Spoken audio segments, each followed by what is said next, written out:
नमस्कार साथियों। आज हम देखेंगे कैसे हम डिजिट सम का यूज डिवीजन में कर सकते हैं। जैसे हम कोई संख्या ले लेते हैं, रैंडमली कोई भी संख्या ले लेते हैं 4325, हमको इसका डिजिट सम निकालना है। तो इसके लिए हमको क्या करना होगा, पहले इनके डिजिट्स को ऐड करना होगा। उसके बाद जो भी या 9 बनता है या 9 का मल्टीपल बनता है उसको हम कैलकुलेशन से बाहर कर देते हैं। जैसे देखिए यहाँ पर 4 3 7 7 2 9, मतलब इतना पार्ट जो है कैलकुलेशन से बाहर हो गया। हमारा बचा कितना, 5 बचा। देखिए फिर से बता रहा हूँ, 4 3 7 7 2 9, इतना जो है 9 बन गया तो कैलकुलेशन से बाहर हो गया। बचा कितना, 5। अब देखिए यदि इस संख्या को हम 1 से डिवाइड कर देते हैं या 1 से भाग कर देते हैं या फिर हर में 1 लिख देते हैं, ये अंश है और ये हर है। यदि हर में 1 लिख देते हैं या 1 से भाग दे देते हैं तब डिजिट सम पे क्या फर्क पड़ता है, ये देखिए। यहाँ पर एक आ गया तो यहाँ पर आ गया 5, मतलब डिजिट सम में कोई भी फर्क नहीं पड़ा। मतलब ये है कि डिवीजन में यदि हमको डिजिट सम लगाना है तो उसका बेस की पॉइंट यही है, इंपॉर्टेंट पॉइंट ये है कि आपको बेस में, मतलब हर में, ये अंश है और ये हर है, हर में आपको उसका डिजिट सम को 1 बनाने की कोशिश करना है। हमेशा आपको किसी भी संख्या से मल्टीप्लाई करके आपको 1 बनाने की कोशिश करना है। ये आपका डिवीजन में यदि डिजिट सम लगाना है तो उसका की पॉइंट है ये। अब देखिए यदि कोई संख्या जैसे लिखा है, इसी संख्या को हम पॉइंट्स में लिख देते हैं, मान लो 43.25। अब मैं ये बताना चाह रहा हूँ कि डिजिट सम का पॉइंट्स में कोई भी फर्क नहीं पड़ता। जैसे इसका डिजिट सम क्या होगा, 4 3 7 7 2 9, फिर से यहाँ पर डिजिट सम क्या आ गया, 5 आ गया। अब देखिए ये होता कैसे है, मैं ये बता रहा हूँ। अब इसको यदि हम इसको 4325 लिख देंगे तब नीचे में 1 लिख के कितना जीरो बढ़ाना पड़ेगा। देखिए यहाँ पर पॉइंट है तो पॉइंट के बाद 2 अंक है, 2 अंक है तो 2 शून्य आपको लिखना पड़ेगा, 2 जीरो हमको बढ़ाना पड़ेगा। तो ऊपर का डिजिट सम क्या आ जाएगा, 4 3 7 7 2 9, 9 को कैलकुलेशन से हटा दिए तो 5 आ गया। और उसके बाद में नीचे का डिजिट सम क्या आ जाएगा, 1 + 0 मतलब 5/1 इक्वल टू 5। ये देखिए 5 आ गया डिजिट सम और यहाँ भी 5 है। मतलब ये है कि पॉइंट्स का डिजिट सम में कोई भी फर्क नहीं पड़ता। जैसे यहाँ 5 है तो यहाँ भी 5 है। ऐसे मैं इसको आपको डिटेल से आपको बता दिया, इसलिए पॉइंट्स को कोई भी फर्क नहीं पड़ता। अब देखिए, अब डिवीजन भी एक प्रकार का मल्टीप्लिकेशन है। कैसे, वो मैं आपको बताता हूँ। देखिए यदि हम इसको, जैसे हम लिख लेते हैं, यहाँ पर लिखिए 24/2 है ना। यदि हम इसको लिख लिए 24/2 तो इसको हम कैसे लिख सकते हैं, 24 गुणा 1/2, इसको हम ऐसा लिख सकते हैं। ठीक, उसके बाद इसको हम कैसे लिख सकते हैं, 24 और 1/2, यह हाफ है ये, तो इसको हम क्या लिख सकते हैं, 0.5 लिख सकते हैं। तो ये देखिए मैं इसको 0.5 लिख दिया। अब इसका डिजिट सम निकालिए, 4 और 2 6 हो गया और यहाँ पर क्या आ गया 5, तो इसका डिजिट सम क्या आ जाएगा 30। ये पहले 6 पंचे 30 हो गया और 3 + 0 क्या आ जाएगा, 3 आ जाएगा। ये इसका डिजिट सम हो गया, तो यहाँ पर आ गया इसका डिजिट सम 3 आ गया। तो एक तो तरीका ये है कि यदि नीचे में 2 है तो आप याद रखिए कि 0.5 से मल्टीप्लाई करना है।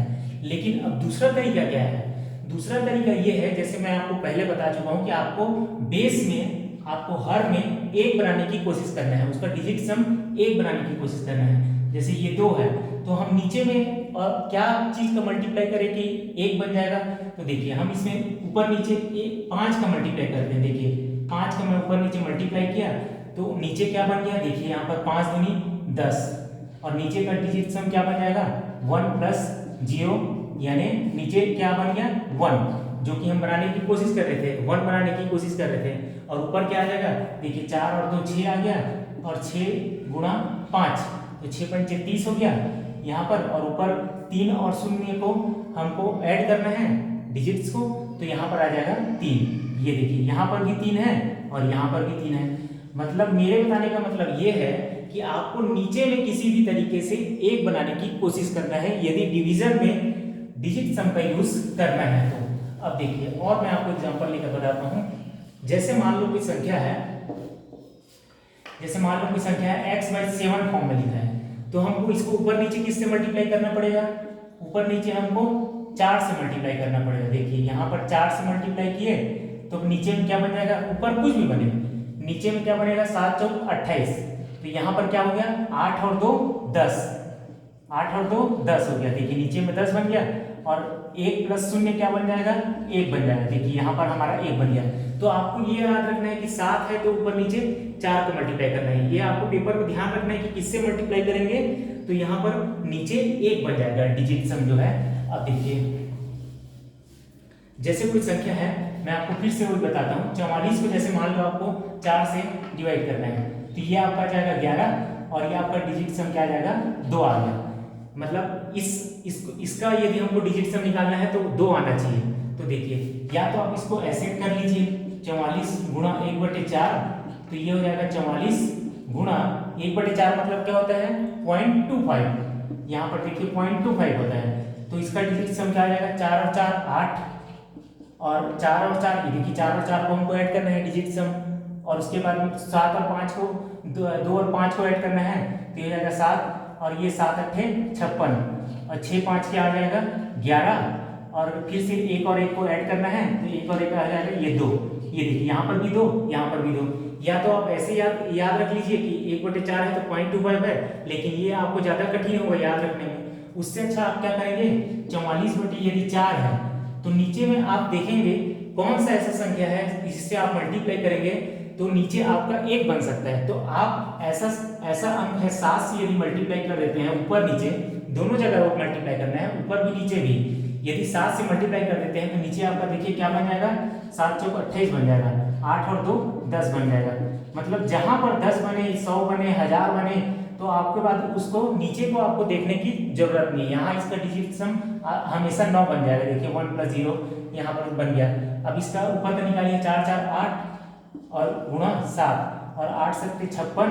अब उसके बाद इसका डिजिट सम निकालिए 6 5 11, 6 5 11 और नीचे में क्या है 1 है। अब उसके बाद ऊपर में 1 + 1 क्या आ जाएगा 2। देखिए यहाँ पर डिजिट सम क्या आ गया 2 आ गया, यहाँ पर भी 2 यहाँ पर भी 2। मतलब मेरे बताने का मतलब ये है कि नीचे कुछ भी हो तो आपको हमेशा नीचे में 1 बनाने की कोशिश करना है, डिजिट सम उसको 1 बनाने की कोशिश करना है। जैसे एक और संख्या लिख बताता हूँ 24/8। छोटा छोटा संख्या इसलिए ले रहा हूँ क्योंकि आपको अच्छे से समझ में आए। देखिए 8 या 24 मतलब जो भी संख्या आना चाहिए उसका डिजिट सम क्या आना चाहिए 3 आना चाहिए।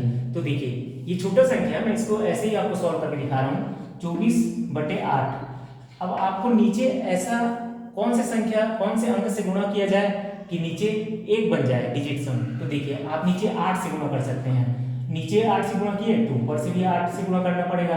तो नीचे क्या हो गया 8 8 64। अब 64 आ गया तो 6 और 4 क्या हो गया 10 हो गया। अब देखिए यहाँ पर भी आपका 1 और 0 को गुणा 1 और 0 को आप ऐड करेंगे तो क्या हो जाएगा 1 आ जाएगा, मतलब डिजिट सम 1 बन गया। तो ये आपका सेटिस्फाई हो गया। अब देखिए ऊपर क्या होगा 4 और 2 6, अब गुणा ये 8 है तो 8 8 6 के 48। अब 4 और 8 12 और 12 में भी 12 को भी उसका डिजिट्स को ऐड करना है 1 + 2 ये हो जाएगा 3। यहाँ पर देखिए यहाँ 3 बना और यहाँ 3 बना। मेरे बताने का मतलब ये है कि नीचे में जो भी अंक जो भी संख्या दी रहेगी उसको पहले डिजिट्स को ऐड करना है।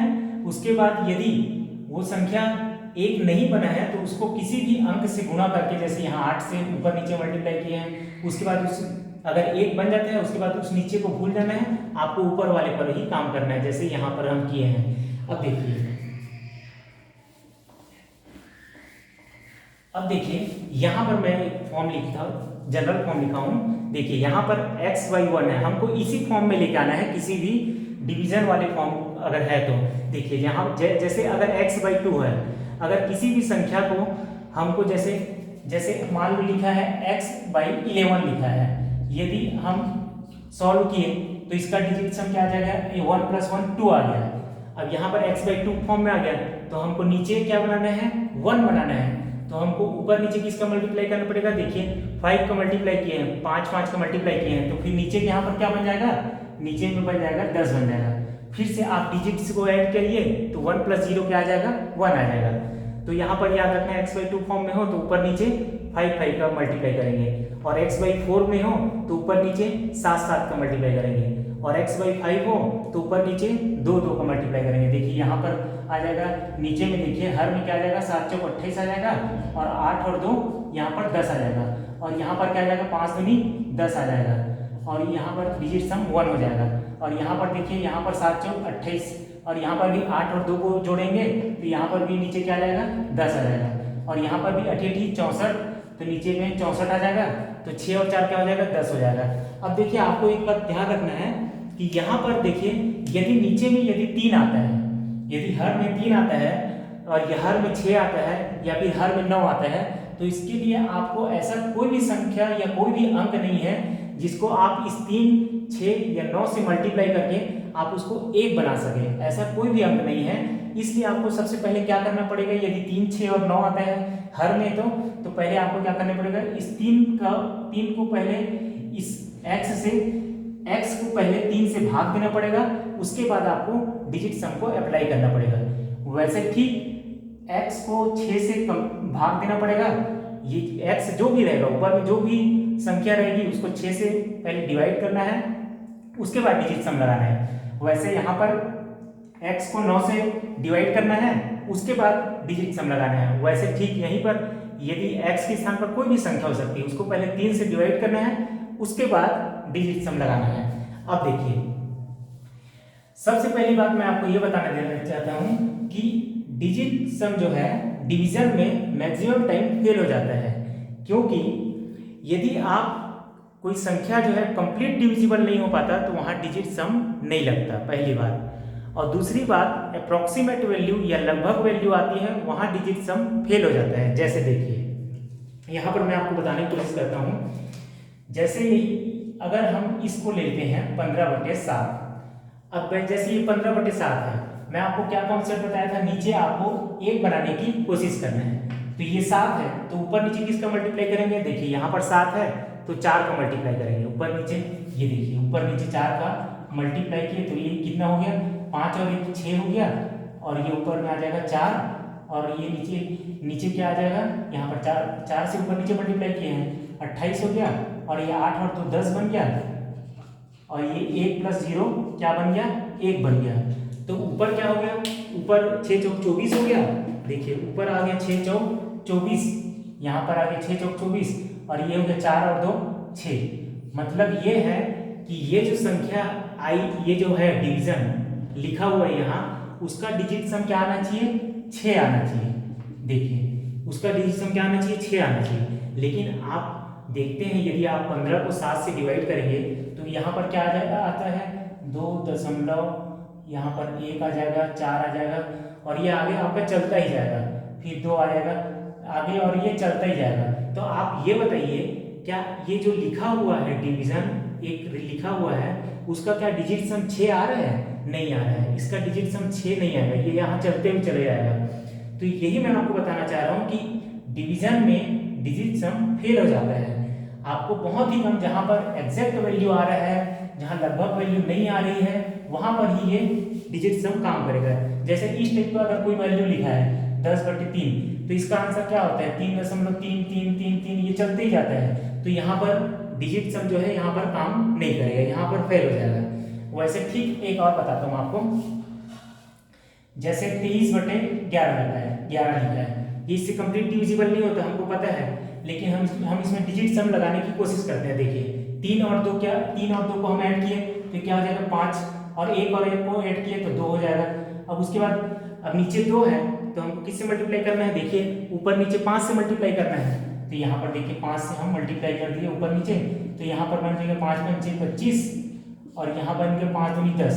जहाँ पर 10 बना, 100 बना, 1000 बना, कि नीचे आपको देखने की जरूरत नहीं है, नीचे को आप छोड़ सकते हैं। तो ऊपर का आप डिजिट सम निकालिए, 2 और 5 को आप ऐड करेंगे तो क्या बनेगा, 7। तो आप देखिए, क्या इसको 23 को 11 से आप डिवाइड करेंगे तो क्या 7 आता है, नहीं आता, आपका 7 यहाँ पर नहीं आता। मतलब यहाँ पर भी डिजिट सम फेल हो गया। मतलब ये है कि अप्रोक्सीमेट जहाँ पर वैल्यू आता है या फिर पॉइंट्स में आगे बढ़ता हुआ वैल्यू आता है, अगर फिक्स वैल्यू नहीं है तो वहाँ पर डिजिट सम जो है काम नहीं करता।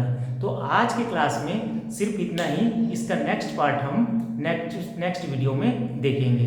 धन्यवाद।